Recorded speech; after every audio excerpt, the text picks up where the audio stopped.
Hello, I'm Claire Pales and welcome to the Security Collective podcast. In today's episode, we welcome Samm MacLeod back for part 2 of my most recent chat with her. In part 1, we talked about some of the changes that she's seen in the industry while she's been on sabbatical, and we also looked at the Security of Critical Infrastructure Bill and how organisations have changed over the last couple of years. In today's chat, we talk about Samm and the lessons she learned about leadership from running her own business, and also looking at some of her reflections from when she was with us last time in episode 46. So please enjoy my chat today, part 2, with Samm MacLeod. I want to shift the focus a little bit back to your sabbatical, and while you're away, you and your husband purchased a business, and I'm wondering what you learnt about leadership and even cybersecurity from running your own business, because obviously, it's a completely different world to a big enterprise, and being a CISO and then moving into where you are the board, you're the CEO, you're the customer service, you're everything. So what was different for you and what did you learn? So I learned that I'm not a fit for a small bricks and mortar store, but I'll get to that in a second. I got bored relatively quickly, but I did have fun while I was doing it. So we did buy a small retail store, I think 8 weeks before the pandemic really hit Australia. So the timing was amazing. But we bought a store that was, had been around for 20 odd years, had a great reputation, but wasn't well looked after in the last 5 years of its life. So there was lots of improvement opportunity, and that's what appealed to us. So we're both fixers. We like to go in and fix things and then figure out what we're going to do next. So we took the leap and we jumped in, and we're both into health and wellbeing, etc. So the kind of store that it was matched all of that. And I guess for me, it was getting in and looking at how it had been operating. So I was doing a lot of work around automating and improving processes that just didn't make sense. I automated everything.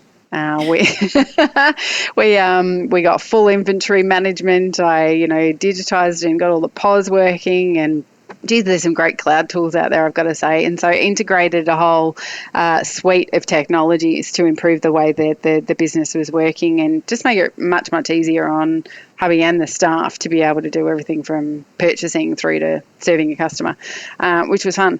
But the one thing that I found quite amazing was how much that changed the attack surface of the store.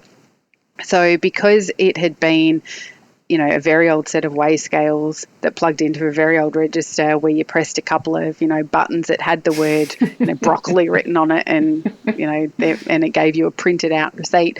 We went from that to, having Square Up as the full platform. Immediately we're on the internet. And then we had that integrating with other tools. So then we had, APIs to think about and how they were working and what the security around that looked like. But at the end of the day, given my background, I found it quite easy to figure out the ways to support all of that and to make sure the staff had their own identities and that we were able to, track and timesheet and all that sort of stuff. But the constant phone calls. And I'll just never forget, in one day, I marked off 18 different phone calls that came into the shop, whether it be claiming to be Amazon, NBN, Telstra, whomever, and no slight on any of those organisations because I know it wasn't you, all trying to trick us into providing login information, even the Microsoft one, to provide login information to help us with issues with our platforms. And, we didn't have Amazon, and I knew it was an NBN, but it was constant. So I ended up spending quite a bit of time training our staff. None of them came from a background of having any kind of knowledge about cyber. But so far as trying to help them with anything coming in on their phones, as well as how to deal with the calls coming into the shop, or whether it be responding to email and knowing what was spam. And I think the other thing I found when COVID hit was it was probably about maybe 6 months later, as everyone was transitioning online if they hadn't been before, and certainly lots and lots of stores transitioning online to be able to do their click and collect and their online ordering, all of a sudden every man and their dog was able to offer you advice and guidance on your website or your SOE. And so the amount of spam coming in that was actually malicious into our mailbox that wasn't getting blocked, and it does now, but it took the providers a long time to catch up with this concept of spam with links associated with people offering to help us with our website to try and get the number one SOE position on Google, or to improve the way our products looked, and all of those sorts of things. And even today, heaps of them. And from all over the world. We block most of them now, but I never thought in a small bricks and mortar, mum and dad kind of store that's all about health and well-being, and, a majority of our customers being very much on the hippie scale. Hey, I shop at that shop. I resent that. But you know what I mean? Dealing with cyber issues. And so I guess I was really lucky, having done some work with CIRISE when I was back in my CISO role, seeing a number of founders coming through who were trying to solve that problem for small to medium organisations. And that explained it to me, and I'd go, really? Would they be the target?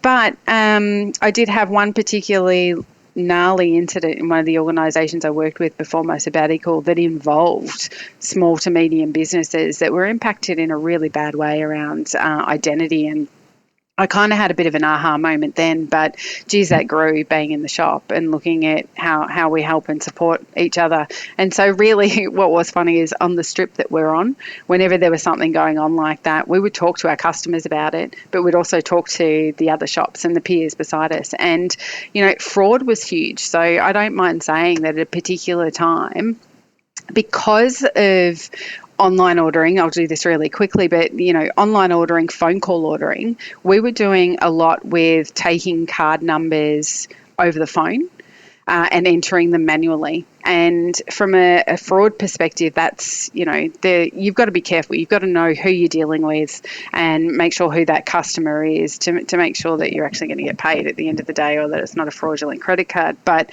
we had a huge issue on our strip for us for a number of shops where individuals who were new to the area came in, spent a couple of weeks becoming friendly with each of us, and then came in shopping minus a credit card, suggesting that their significant other has the card because they're in another suburb, and can we pay over the phone?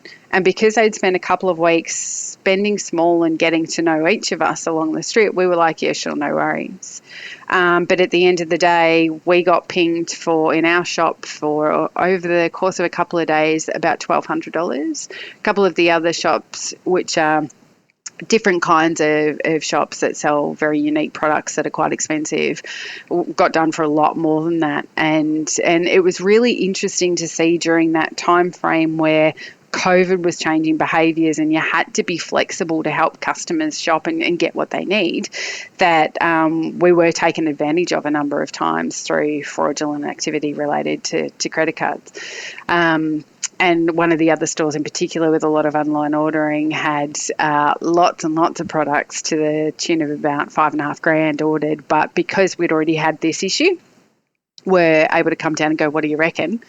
So I became the resident cyber advisor on the strip for a small period of time, and probably saved a couple of us from a shop's point of view having any more damage done than the original couple of grand. So adding trust and safety to your suite of skills in the bricks and mortar store. When you were with us in episode 46, we talked a lot about, a dedicated episode to operating models. What are you seeing now in relation to how security functions are operating? Are you seeing new trends? Is it kind of status quo? Are we ever going to get to the enterprise-wide security operating model where it's not just to focus on the CISO and their team? What's been your observations on your return to the industry about how security operating models have shifted? Yeah, so I guess I've had the opportunity to work across a couple actually, and quite large ones too. And what I'm finding is a lot of discussion and conversation around what they call converged security. So don't know who coined the phrase, but certainly bringing in, privacy, physical security, and now even talk around bringing in the concept of security resilience into the capability model for security as well. So there are a number of organisations out there looking at, do they need a CISO? Would they prefer to have a CSO? And then what is that CSO accountable for? What actually makes sense to bring together so that you do have that enterprise-wide model that's got all of the relevant streams looking after the organisation. What I'm also seeing is a couple of organisations going through IT transformation. So I guess it's been ongoing for a while for others, but I'm starting to see a bit of catch up from those who have just sort of continued on the status quo, who now want to embrace more agile practices, or who want to adapt their ways of working, or who want technology, because they're becoming more of a technology company, bringing the business and technology closer together. So with that kind of IT transformation, where you're seeing, for example, a number of service domains being created that kind of bring in IT and the business together, that enterprise-wide lens from a security point of view is really, really important to help all of those domains be successful, because they start to take on the enterprise-wide responsibility of how you ensure everything is secure or safe, or that data is well protected. But you need that lens over the top that says, are you doing it well, and are you doing it in alignment to all the commitments we've got, but then also to whatever risk-based approach that we want to take. So, and it's hard to put the cart before the horse. So some organisations have dived into, we need a new security operating model, and we really want a CSO, and we want to be able to see, privacy and data protection and consulting services and physical security and all these things well aligned with cyber defence, but at the same time IT is kind of lagging a bit, going but we're making change and we want to change our op model. And the two really have to happen closely together. So what I'm finding is a bit of a pullback, I guess, on the levers around changing anything for security until IT transformation has kicked off and is at least well defined around what they want to achieve and how close to the business they want to get. But so I guess so far as trends are concerned, it's definitely convergence, a lot more focus on partnering and looking at the role third parties play in all of that as partners, as creating one group, but then also keeping them honest from a third party security perspective. And then the talent stuff. So, once you know what your services are, once you know what your capabilities are the people in the seats the right people to be delivering the outcomes? And in, I guess, an environment right now where it's really hard to attract and retain talent, what do you do to grow your people, grow your teams, or to convince those who are out in market to come in and join you on this journey of what's going to be a bucket load of change, and where they're going to have to not only be able to do their BAU day to day, but work in that cultural and organisational pivot to whatever the organisation is going to look like in 12, 18 months time. So it's interesting. There's a few different organisations doing different things and trying to figure out what they're going to look like moving forward. And the scary thing about all of that is that the statistics tell us that 75% of digital transformations fail. So while the security team is sitting back waiting for the IT team to make their bold moves and shift to the cloud, the risk, just rises. And there's a lot, I guess, that a lot of trends that hopefully will be ironed out in the coming months, I suppose. But with every organisation going through their own journey, I feel for all the security leaders out there who are trying to navigate that at the moment in a market, as you said, where it's really, really hard to get the people to fulfil the capabilities and services that you want to give to the organisation. Yeah, absolutely. It's going to be tough. And not only about the fact that digital transformations fail, they also introduce risk. So at the same time that a security team's waiting and doing their best from a BAU perspective, but may not necessarily be positioned in the best way around their services and capabilities and those going out into the business to support them, they're taking on more risk because of the change that's going on around them and potential loss of talent in other areas as things change. So it's a little bit of a what's the word? It's not diabolical, but it's certainly a bit of a cataclysm around, wow, how do you manage all of those aspects at the same time and all the new things that are coming in? Samm, it's always good to have you on the podcast. It's great to have you as part of the Security Collective, and I'm sure this won't be the last time that we chat.